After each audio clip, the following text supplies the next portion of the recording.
দারুণ লাগছে। এই জায়গাটা হচ্ছে ব্লু লেগুন। আমি লাইফ জ্যাকেট নিয়ে করছি। দারুণ, প্রচুর মাছ দেখেছি।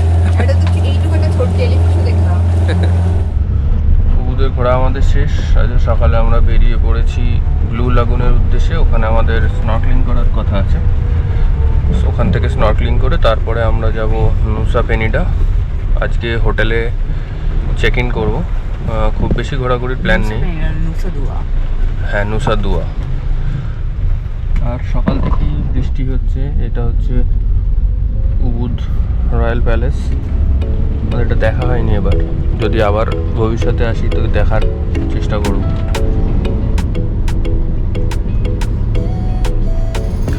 আজকের ভিডিওটা একটু অন্যরকম।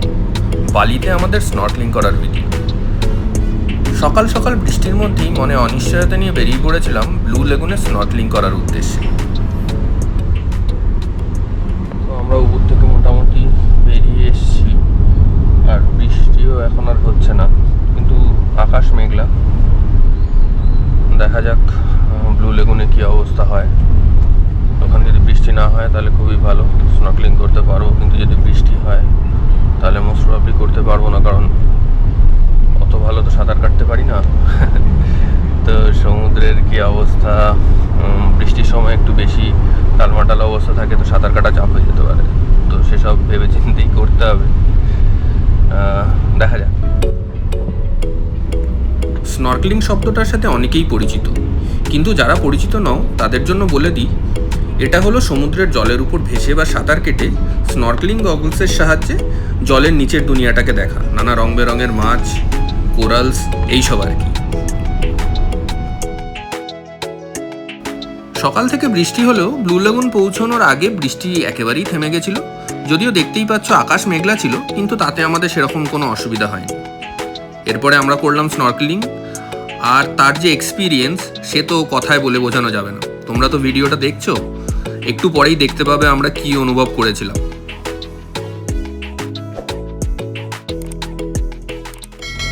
আমরা রেডি স্নর্কলিংয়ের জন্য, বোটে বসে রয়েছি। এখন শুরু হবে, দেখা যাক কেমন হয়।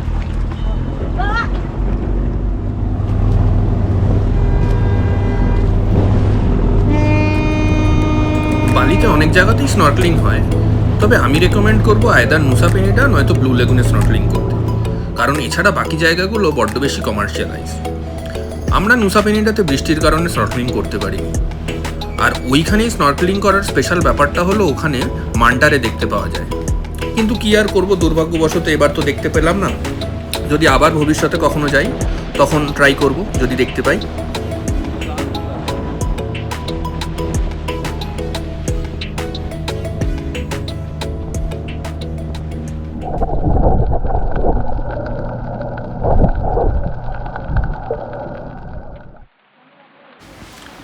সত্যি কি অসাধারণ না এই জলের তলার দৃশ্য। উপর থেকে কে বলবে জলের নিচে এত রং বেরঙের কোরাল, এত রং বেরঙের মাছ রয়েছে। এই অনুভূতির জন্যই স্নর্কলিং আমার এত প্রিয়, আর সেই ভিডিওই তোমাদের কাছে তুলে ধরার চেষ্টা করছি। এখন ব্লু লেগুনের স্নর্কলিংয়ের ব্যাপারে কয়েকটা ইনফরমেশন দিই। এখানে স্নর্কলিং ট্রিপটা হয় 2 ঘন্টার। দুটো স্পটে নিয়ে যাওয়া হয়। এখন যে জায়গাটা দেখতে পাচ্ছ এটা হলো ফার্স্ট স্পট, যেটার নাম তেনজুং জেপুং। এবং এখানে মোটামুটি 1 ঘন্টা স্নর্কলিং করার পরে ওরা বোটে করে সেকেন্ড স্পটটায় নিয়ে যাবে, যেই স্পটটার অ্যাকচুয়াল নাম ব্লু লেগুন।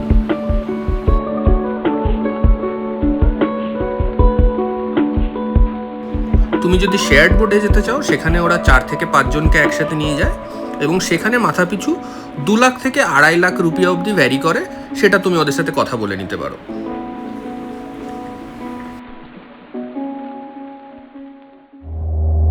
স্নর্কলিং করে উঠলাম। প্রথমে মারাত্মক ভয় পাচ্ছিলাম, তারপরে আস্তে আস্তে। আচ্ছা, এই যে অদিত, কেমন লাগলো? দারুণ, প্রচুর মাছ দেখেছি। এটা তো এইটুকু একটা ছোট্ট এলিফিশও দেখলাম। দারুণ দারুণ সব মাছ দেখলাম। এখন সেকেন্ড স্পটের দিকে যাচ্ছি। প্রথমে আমাদেরকে এই জায়গায় নামানো হয়েছিল, এখানে একটু কারেন্ট বেশি যাচ্ছিল বলে আমি ভয় পেয়ে গেছিলাম, তো করতে পারছিলাম না। তারপর উনি আমাদের আরেকটু শহরের দিকে নিয়ে গেলেন। এটা ছিল আমাদের স্নর্কলিংয়ের সেকেন্ড স্পট, ব্লু লাগুন। প্রচণ্ড সুন্দর। এদের এখানে গাইডেরও ব্যবস্থা আছে, মানে তুমি যদি চাও এদেরই একজন লোক তোমার সাথে যাবে, সে তোমার সাথে সমুদ্রে নামবে, তোমাকে সব ঘুরে দেখাবে জলের তলায় এবং তোমাকে সাঁতারেও সাহায্য করে দেবে। তো গাইড যদি তুমি নিতে চাও তার জন্য তোমাকে আরও অতিরিক্ত 2 লাখ রুপিয়া দিতে হবে।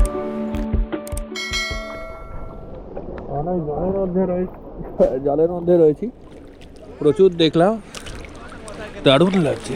এই জায়গাটা হচ্ছে ব্লু লেগুন।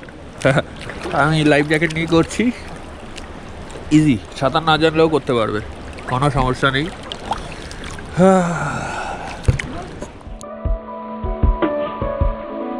এবার এই যে তুমি দেখতে পাচ্ছ আমি ভিডিও করছি, আমার কাছে আমার গোপ্রোটা ছিল, তো সেটা দিয়ে আমি নিজেই ভিডিও তুলেছি। এখন তোমার কাছে যদি কোনো রকম অ্যাকশন ক্যামেরা না থাকে, তুমি যদি ভিডিও তুলতে চাও তার ব্যবস্থাও এদের কাছে আছে, এদের নিজস্ব গোপ্রো আছে। তো আরও 3 লাখ রুপিয়া দিলে তুমি এদের থেকে গোপ্রো ভাড়া করতে পারো। এরা সেই ক্যামেরাটা চাইলে তুমি নিজেও নিয়ে ভিডিও করতে পারো, বা এদের যে গাইড নেবে সেও তোমাকে পুরো ভিডিও করে দিতে পারে, এবং ভিডিওর শেষে পুরো SD কার্ডটা তোমাকে দিয়ে দেওয়া হবে।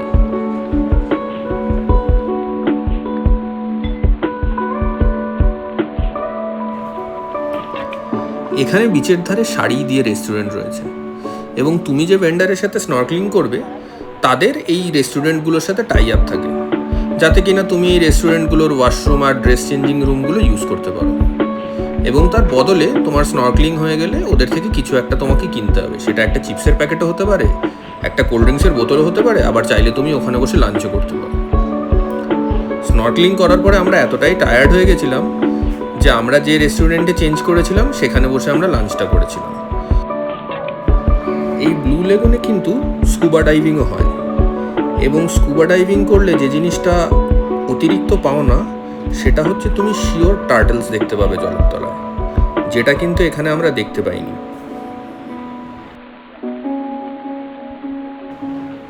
মনে হচ্ছে কিনা বলো একটা সত্যি বড় অ্যাকুয়ারিয়ামের মধ্যে চলে এসেছি।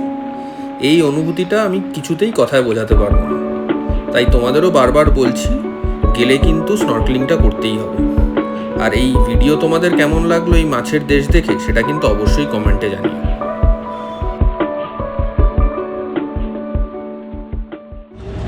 তা আমাদের স্নর্কলিং পর্ব শেষ, এবার আমরা ফিরছি পাড়ের দিকে। এখান থেকে যাব নুসা দুয়া। দারুণ অভিজ্ঞতা ছিল। কেমন লাগলো বলো? মুখে দাগ দেখা যাচ্ছে এতক্ষণ ধরে পড়ে থাকার জন্য। মাছ দেখলাম, অনেক মাছ দেখা হয়েছে, অনেক ভিডিও করা হয়েছে, দারুণ কালারফুল। টার্টেল আমি দেখিনি, দারুণ দারুণ অভিজ্ঞতা। যে কেউ আসলে এটা রেকমেন্ডেড যে স্নর্কলিং করা, কোনো ভয় নেই। আমরাও সাঁতার করতে জানি না, সুন্দর করে নিলাম, সবাই করতে পারবে।